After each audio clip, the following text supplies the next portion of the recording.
busiest dockyards on all the island of Sodor. It's where ships and engines and cranes alike are busy day and night, every day of the year.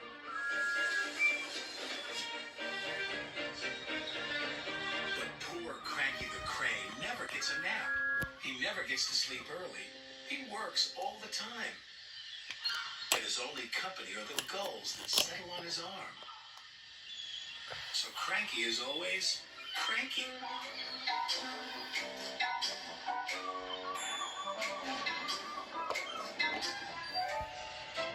Ahoy there, Cranky, cried Salty.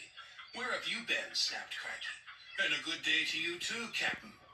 Bill and Ben arrived for work, full of mischief. Hurry up, snapped Cranky. I haven't got all day. You're no fun, grumbled Bill. You wouldn't be fun if you were stuck up here, snapped Cranky. So that's why you're cranky, said Bill. You're lonely, said Ben. I'm not, Cranky cracked. So it's company you be needin', said Salty. Reminds me of a lonely old Grand Banks lighthouse keeper.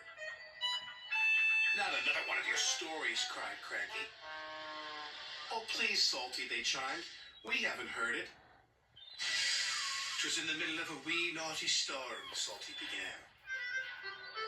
The likes of which you see once in a lifetime.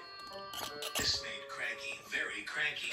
So cranky that he swung his arm around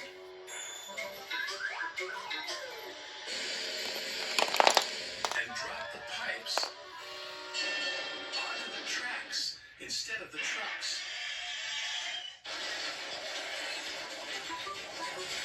Whoops, said Cranky meekly.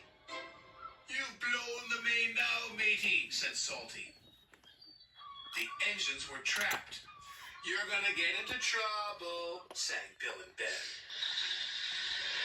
Sir Topham Hatt was in his office being measured for a new suit. When he heard the news, he left immediately for the docks. Sir Topham Hatt knew that any delay at the docks could cause trouble. You have made a terrible mess, Cranky, he said sternly. I'm sorry, sir, Cranky whispered. You engines will have to stay here tonight until Harvey clears up this mess in the morning. Cranky's heart sank as Salty uttered those fateful words. It reminds me of a story. It was a bitter, cold winter. The brave little ship was stuck until the ice melted the next spring. He barely made it round the Cape. After 100 scary days at sea without a scratch, he sailed into port and crashed his bow at 15 feet from my buffers. Luckily, no one was hurt. Except my ears, wailed Cranky. Salty spent all night telling tales of powerful storms, daring rescues, and brave little ships. And when the sun rose, he was still talking. And talking. And talking. I can't take any more, groaned Cranky. Harvey the crane engine arrived. Sir Topham Hatt sent me to help clear away this mess, he puffed proudly. Cranky was so pleased the engines would be going soon, he forgot to be cranky. I'll never misbehave again, he promised, as long as I don't have to listen to any more of Salty's stories.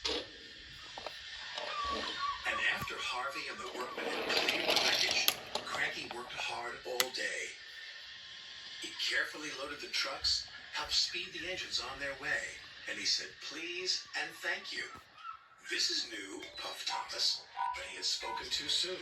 Cranky couldn't help himself. It was nice while it lasted, said Percy, and all the engines laughed. But Cranky was still cranky.